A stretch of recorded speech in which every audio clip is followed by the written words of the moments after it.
Jeffy is overweight, and no matter how hard his friends say that he can actually change, he would always find ways to prove them wrong. Jeff is one of those people who think that everyone else can do it except themselves. In order to elaborate this victim mentality, we have to analyze his childhood. In his teenage years, Jeffy has gone through many painful experiences. In high school, he was very bad at math. Every time he fails a math test, his teacher would yell at him and call him a failure in front of the whole class. He would spend half an hour lecturing how stupid Jeffy is and how hilarious his exam paper was. The poor wretch would go home crying. As he moved into adulthood, every time he's confronted with a challenge, his brain associates it with his past painful experiences. Jeffy now thinks he's unable to lose weight because of that childhood scar. This is why no matter how hard his friends contend that he can actually change, he would find countless ways to justify his incompetence. Most of us have gone through the same thing. If you were bullied as a kid, you grow up with social anxiety. If you were shamed a lot, you develop many insecurities. And your identity, your self-image, would revolve around those insecurities. You see the world through them. The good news is your identity is malleable. The belief that you're unable to change is just an illusion. You can literally mold who you are into any type of person you want.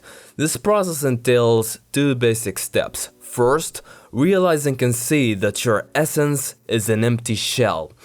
As a little baby, you're born with no thoughts, no beliefs, nothing, just utter hollowness. You forgot about this truth because these negative beliefs about yourself are firmly ingrained through years of conditioning.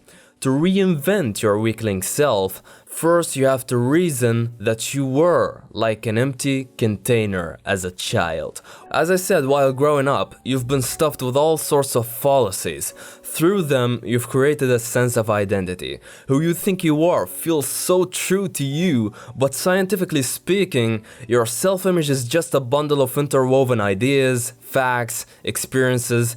You could have been loaded with dissimilar beliefs and your self-image would have turned out completely different from your current one.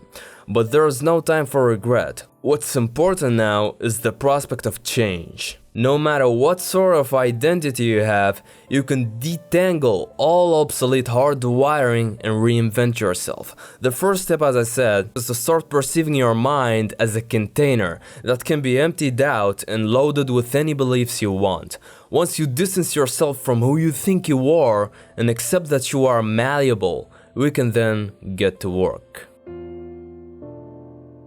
Second step, exploit the power of influence. As a child, you didn't have enough consciousness to hamper negativity from entering your head. The fact of getting affected by your influences was inevitable. But now, you're conscious enough to learn how to filter what you don't want to hear. It's a vital skill, but difficult to harness. A great tool that will help you cultivate this skill is brainwashing, if you will. You literally gonna brainwash yourself with positive stimulus on a daily basis. The process is the following. Make it a habit to soak up self-help content. Read books and biographies about successful people. Watch seminars, listen to audiobooks wherever you go. I know this sounds platitudinous, but this is actually how change occurs. Your first identity was made through constant exposure to negative influences. Likewise, your new identity is shaped through that same process. Use positive influences to your advantage. If you look at musicians, they learn how to play through imitation. Self-improvement is no different than that. You've got all these basic pillars, i.e. emotional intelligence, meditation, social skills, etc. When you absorb all of these and expose yourself to them habitually, your current self-image will wither away. You'll literally transcend into someone else. So the basic gist of it, your self-concept is altered by influencing the brain with beliefs that counteract the old ones. You should devote a specific time in the day to soak up positive stimulus. Also, don't forget to alternate between theory and practice. Reading books and watching seminars isn't enough. You need to apply that knowledge so that it gets firmly hardwired into your psyche. After a year or so, your self-image will be re-engineered. You will literally transform from the inside out. In my humble beginnings on YouTube, with every new book I read, I would think, oh, this book is difficult to elaborate, it's not like the other ones, I can't do this, I'm not a native speaker, blah blah blah. But when I look back now, I've always managed somehow to write a script for every single book I've read.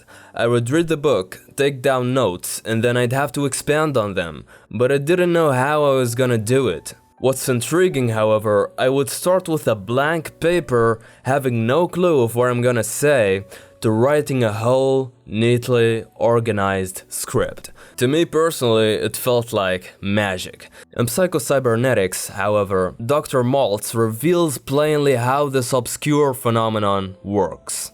Remember that search engine you're using, Google, Bing, or whatever? Well, you have a similar one inside your brain. But your mental search engine is 1,000 times faster. Here's how it works. When the brain is exposed to any kind of problem, writing a book review for example, your mental search engine is triggered. A problem is basically unfinished information. You have to fill in the gaps to solve it. The second you're exposed to the task, your search engine diagnoses the problem, then scans your memory for relevant information. Most people get pissed off when confronted with a challenging task, but what they're not aware of, frustration is a sign that your search engine is trying to insert different types of data into the gaps of the problem. If something doesn't fit in, the mind will keep scanning your memory for the right information that will suddenly click.